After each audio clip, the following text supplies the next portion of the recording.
नमस्कार प्यारे दोस्तों। तो कैसे हो आप सभी लोग। उम्मीद है सभी लोग अच्छे होंगे और तैयारी अच्छी चल रही होगी। तो हम लोग फिजिक्स में लाइट चैप्टर से क्वेश्चन करने वाले हैं और सभी लोग जल्दी से जुड़ जाएं और वीडियो को शेयर कर दें।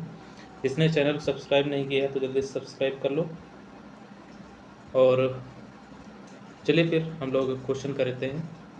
हम इसमें करीब 40 क्वेश्चन करने वाले हैं और आगे भी कुछ क्वेश्चन, क्योंकि ज़्यादा क्वेश्चन है वीडियो लंबी हो जाएगी, तो इसलिए हम कम ही क्वेश्चन करेंगे। और बहुत ज़्यादा इंपॉर्टेंट चैप्टर है रेलवे में, तो इससे क्वेश्चन आना तय ही रहता है, एक आधा जरूर। तो चलिए फिर स्टार्ट करते हैं क्लास को। और क्वेश्चन नंबर 1 देखिए। क्वेश्चन नंबर 1 है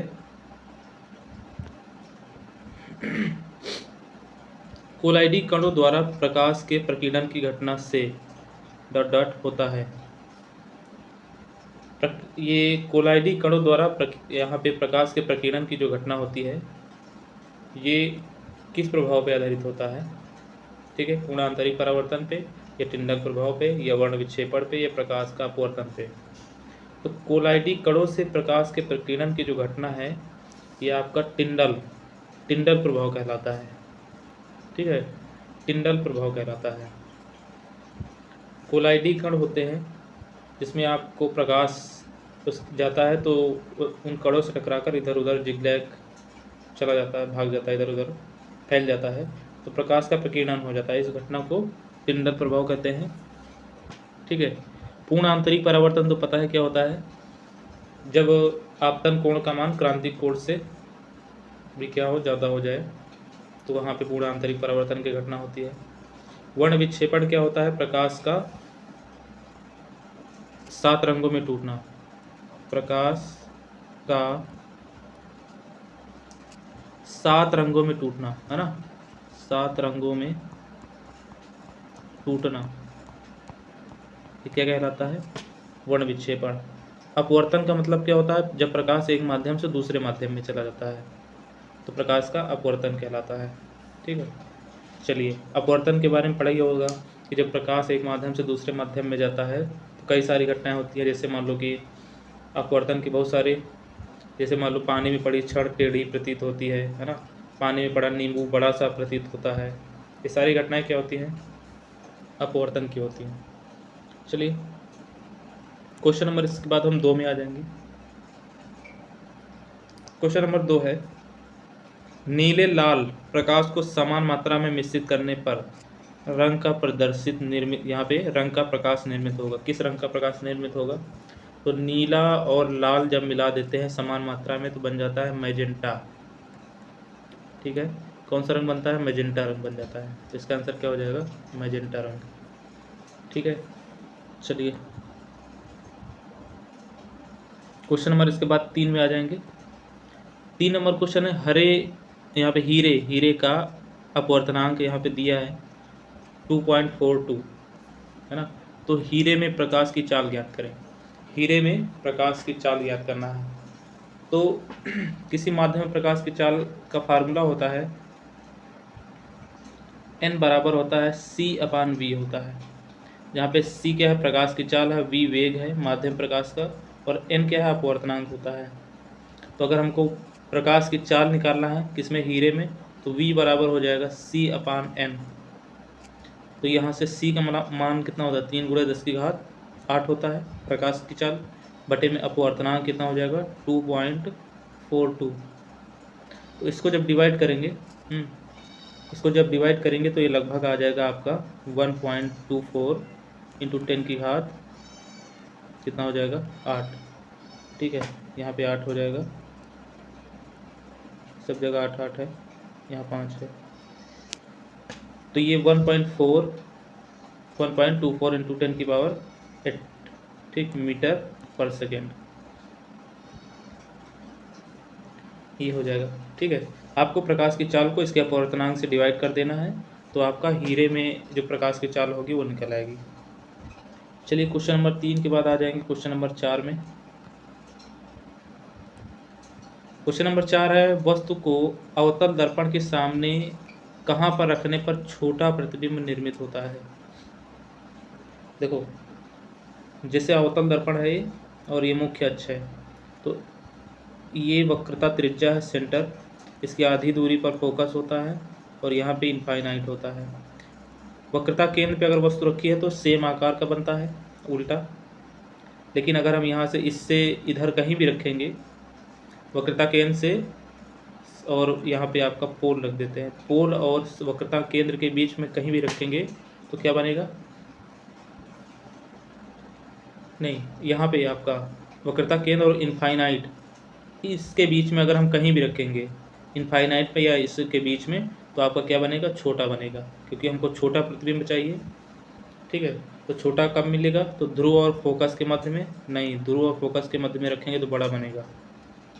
ठीक है, ध्रुव और फोकस के मध्य रखेंगे तो यहाँ पे क्या बनेगा, सीधा बनेगा और थोड़ा सा बड़ा बनेगा।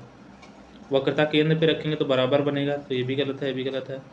फोकस और वक्रता, एक सेकेंड, यहाँ पे वक्रता केंद्र से परे, वक्रता केंद्र से परे लिखा है ना, तो ये सही है, बी ऑप्शन सही है। वक्रता केंद्र मतलब है सेंटर से परे का मतलब सेंटर से बाहर, दूर, परे का मतलब यहाँ से दूर अगर रखेंगे तो क्या होगा, छोटा बनेगा। यहाँ पे मान लो वक्रता के या यहाँ पे बन रखी जाए या अनंत पे रखी जाए तो उसका प्रतिबिंब क्या बनेगा, छोटा बनेगा। तो इसका आंसर हो जाएगा वक्रता केंद्र से परे। परे का मतलब हो गया वक्रता केंद्र और इनफाइनाइट के बीच में या इनफाइनाइट पे। ठीक है, चलिए क्वेश्चन नंबर इसके बाद 5 नंबर में आ जाएंगे। 5 नंबर के 2 ऑप्शन नीचे हैं। 10 डायोप्टर, डी मतलब डायोप्टर क्षमता वाले अवतल लेंस की फोकस दूरी क्या हो जाएगी। देखो डी बराबर होता है या पी बराबर होता है 1/f होता है, 1/f होता है, जहाँ पे f हो जाएगा किसमें, मीटर में, जब मीटर में होगा, और p बराबर होता है 100/f, जहाँ पे f का मान जो होगा वो किसमें होगा, सेंटीमीटर में। ठीक है, दोनों फार्मूले सेम ही हैं, लेकिन सेंटीमीटर होगा तो ऊपर 100 रहेगा, लेकिन मीटर रहेगा अगर फोकस दूरी तो ऊपर 1 रहेगा। ठीक, चलिए 10 सेंटीमीटर, 10 डायोप्टर क्षमता है और मीटर में ऑप्शन है, तो इसका मतलब है कि फोकस दूरी f बराबर होता है 1/p, उल्टा हो जाएगा उसी का। ठीक है, तो 1/p का मान कितना है, 10 है। अब 10 से हम भाग करेंगे तो 10 से जब भाग करेंगे कितना आ जाएगा, 0.1 मीटर। तो फोकस दूरी कितना हो जाएगा, 0.1 मीटर।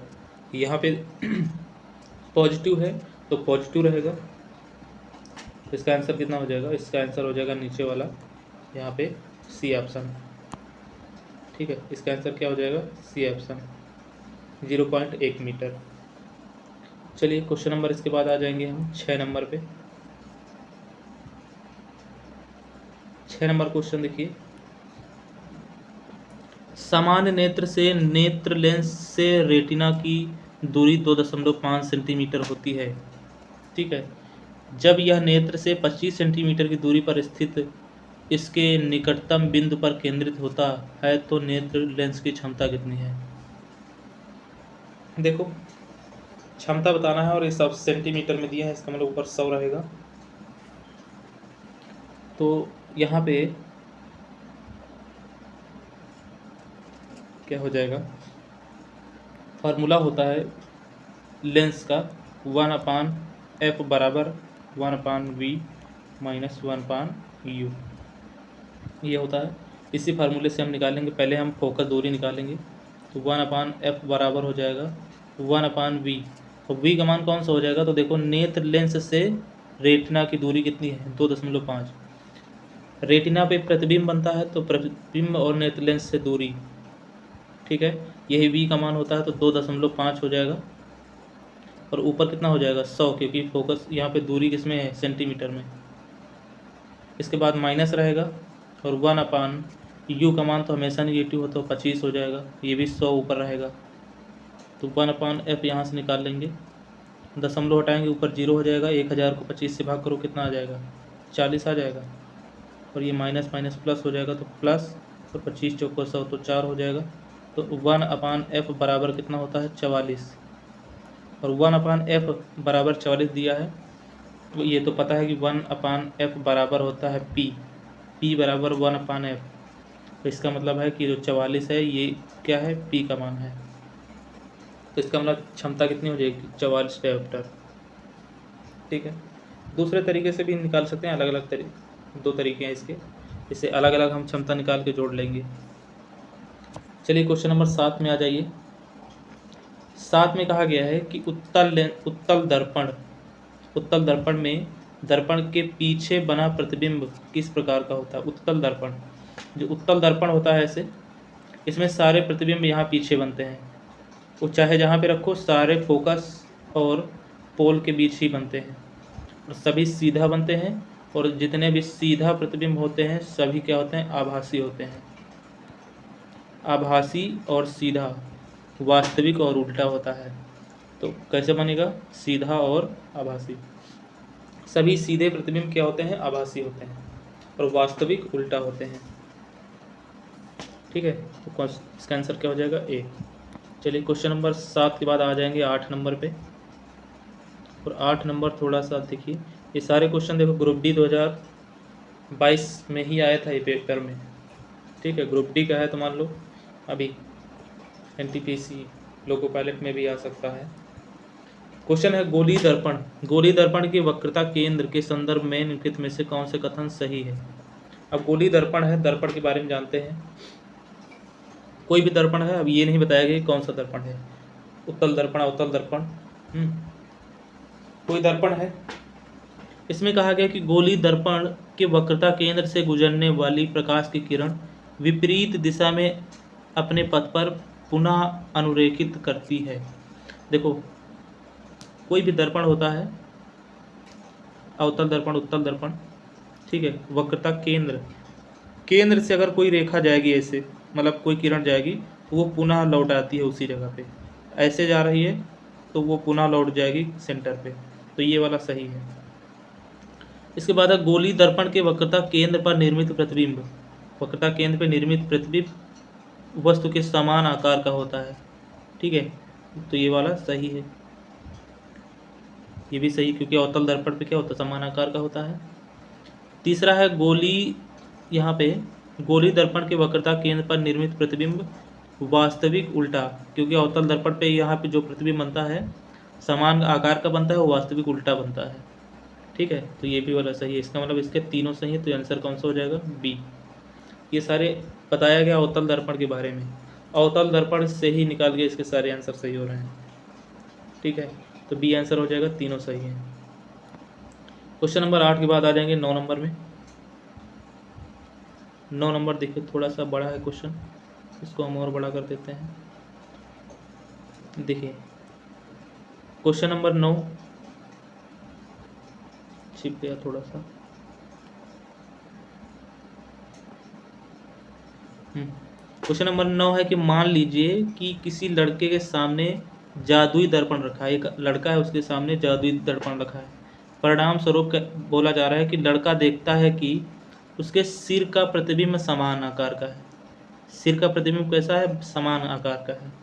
उसके मध्य, शरीर के मध्य भाग छोटा है, उसका शरीर का जो बीच वाला भाग है वो कैसा बन गया, छोटा हो गया। उसके पैरों का आकार बढ़ गया, बड़ा हो गया।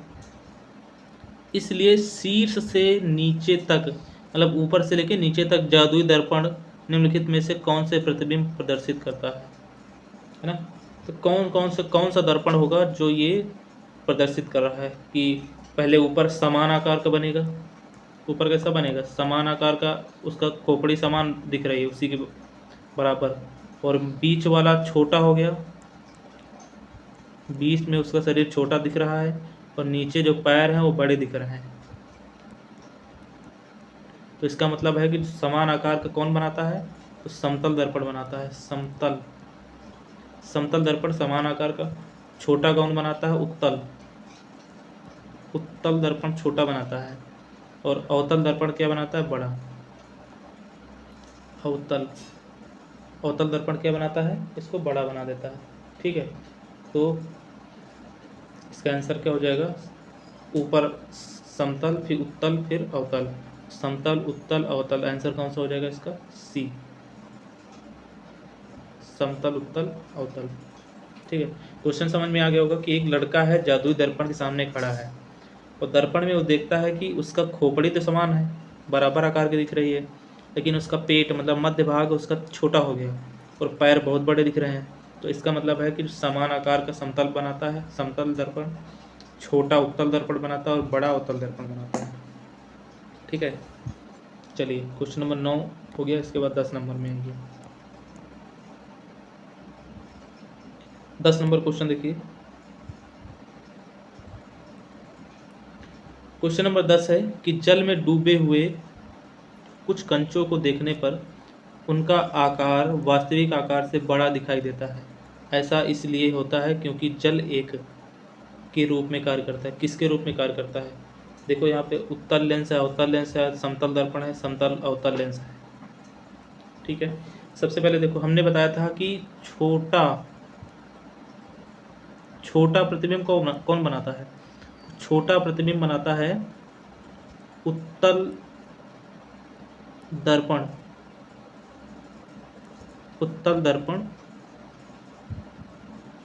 उत्तल दर्पण और अवतल लेंस, अवतल लेंस।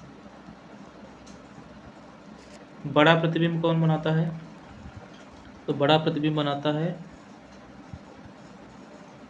अवतल दर्पण, ठीक है, और उत्तल लेंस, उत्तल लेंस। देखो जो उत्तल दर्पण होता है वो अवतल लेंस की तरह कार्य करता है और अवतल दर्पण होता है वो उत्तल लेंस की तरह कार्य करता है। ठीक है, तो यहाँ पे जो कहा जा रहा है कि कंचों को देखने पे, पानी में कुछ कंचे डूबे हुए हैं, ठीक है, तो उसको देखने पे उनका वास्तविक आकार से बड़ा दिखाई दे रहा है। इसका मतलब है कि आकार बड़ा दिख रहा है और पानी हमेशा लेंस की तरह कार्य करता है, तो दर्पण तो होगा नहीं है, दर्पण होगा नहीं है। ठीक है, तो लेंस की तरह कार्य कर रहा है, तो इसका मतलब है कि बड़ा आकार कौन दिखाएगा? तो बड़ा आकार दिखाता है उत्तल लेंस, उत्तल लेंस और अवतल दर्पण।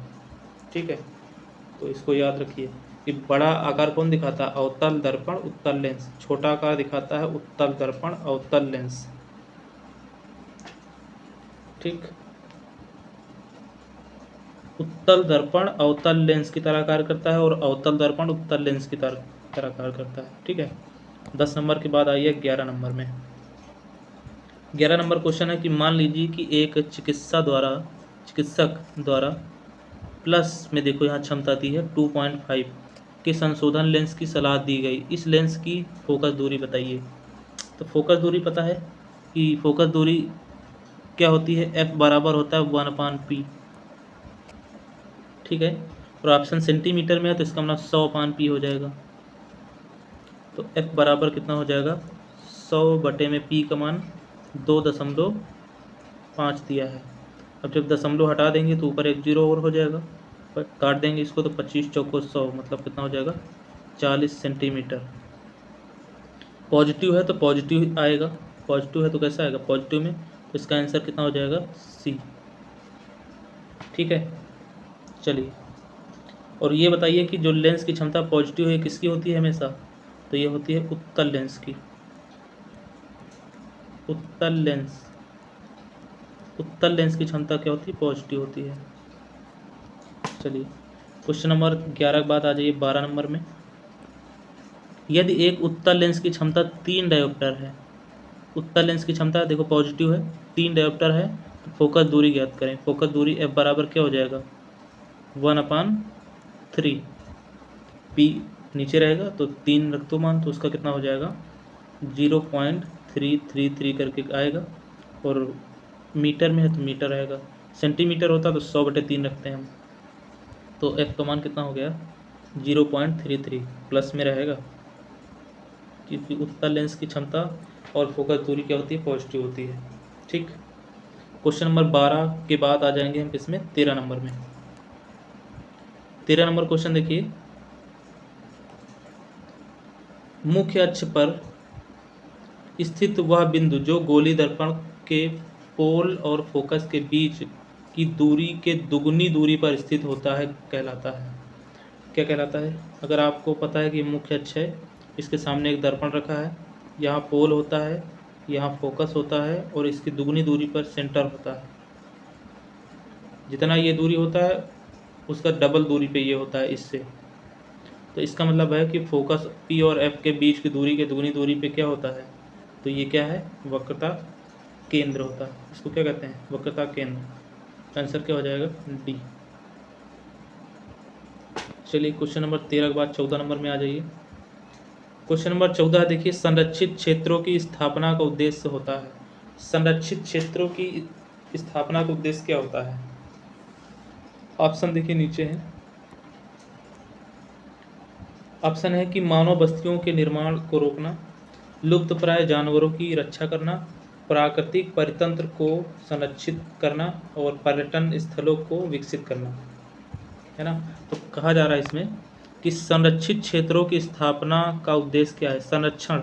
तो संरक्षण कोई क्षेत्र का संरक्षण करना है, इसका मतलब ये होता है कि वहाँ पे प्राकृतिक परितंत्र को संरक्षित करना होता है। ठीक है, जैसे मान लो कि कोई नेशनल पार्क है ना, तो उसके बीच में उसको संरक्षित करने के लिए क्या करते हैं, क्योंकि वहाँ पे जो आपका प्राकृतिक रूप से परितंत्र होता है, पारिस्थितिकी तंत्र होता है, उसको संरक्षित करने के लिए किया जाता है।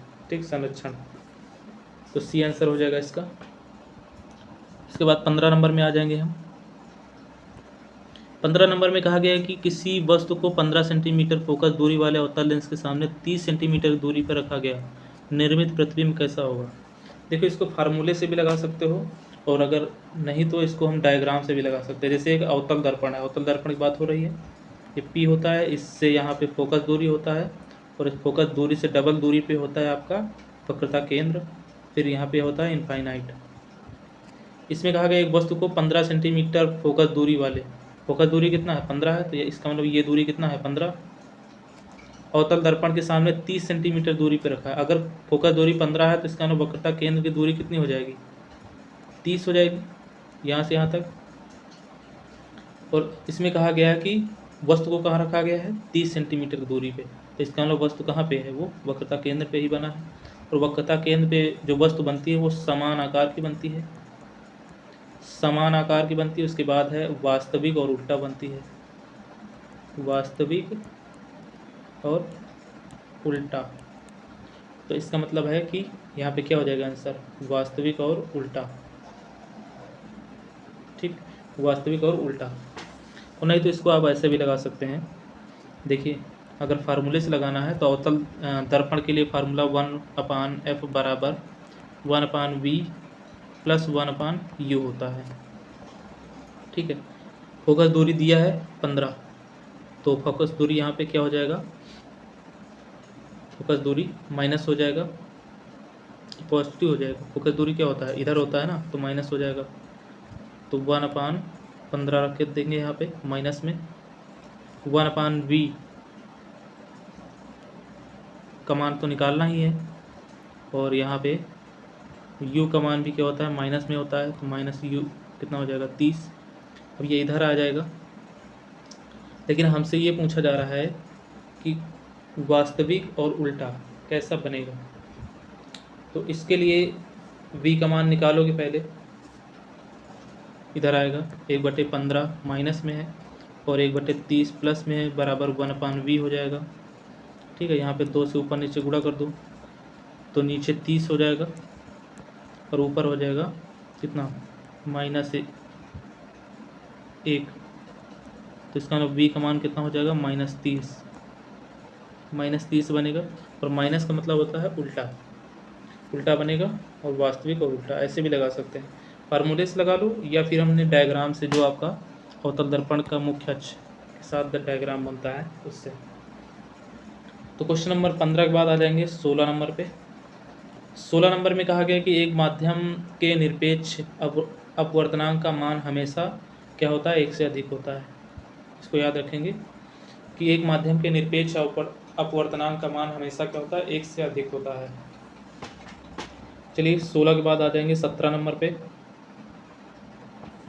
17 नंबर क्वेश्चन है, निम्नलिखित में से किस दर्पण द्वारा हमेशा आभासी सीधा, हमेशा बात किया जा रहा है, हमेशा आभासी सीधा प्रतिबिंब बनता है।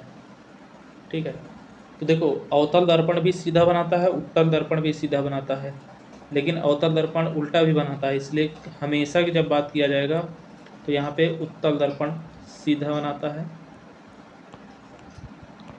ठीक है, और एक समतल दर्पण ये भी सीधा बनाता है। तो इसका मतलब है उत्तल दर्पण और समतल दर्पण ए और बी दोनों। इसका आंसर क्या हो जाएगा? ए और बी ये दोनों मिलके कौन सा प्रतिबिंब बनाएंगे? आभासी और सीधा, ठीक है। तो ये भी क्वेश्चन 2022 में ग्रुप डी में ही पूछा गया है। क्वेश्चन नंबर इसके बाद हम आ जाएंगे 18 नंबर पे। ये सारे क्वेश्चन 2022 में ग्रुप डी में पूछे हुए क्वेश्चन। क्वेश्चन नंबर 18 में कहा गया है, देखिए, कि श्वेत प्रकाश का वह घटक जिसका अपवर्तनांक अधिकतम होता है वह रंग क्या होता है? वो जो श्वेत प्रकाश होता है उसमें 7 रंग होते हैं, तो श्वेत प्रकाश का 7 रंगों में टूटना वर्ण विक्षेपण कहलाता है ना। और इसकी खोज किसने किया था? न्यूटन ने, प्रिज्म के माध्यम से। तो सबसे अधिक अपवर्तनांक किसका होता है? तो वो होता है बैंगनी का, ठीक है। जिसका अपवर्तनांक ज़्यादा होता है उसका आवृत्ति ज़्यादा होती है, ठीक है।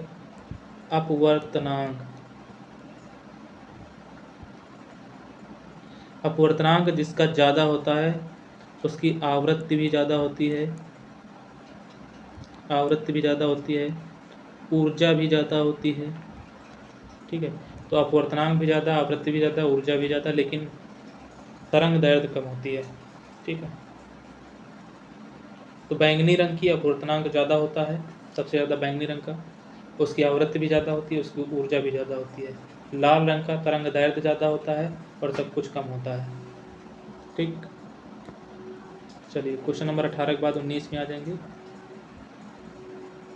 19 नंबर देखिए, थोड़ा सा छिप रहा, लीजिए। 19 में कहा गया कि कार जो होता है कार के रिव्यू दर्पण के रूप में प्रयुक्त एक उत्तल दर्पण की फोकस दूरी एफ का मान दिया है 2 मीटर। यदि कोई बस दर्पण से 3 मीटर की दूरी पर स्थित है तो उसका प्रतिबिंब कहाँ बनेगा?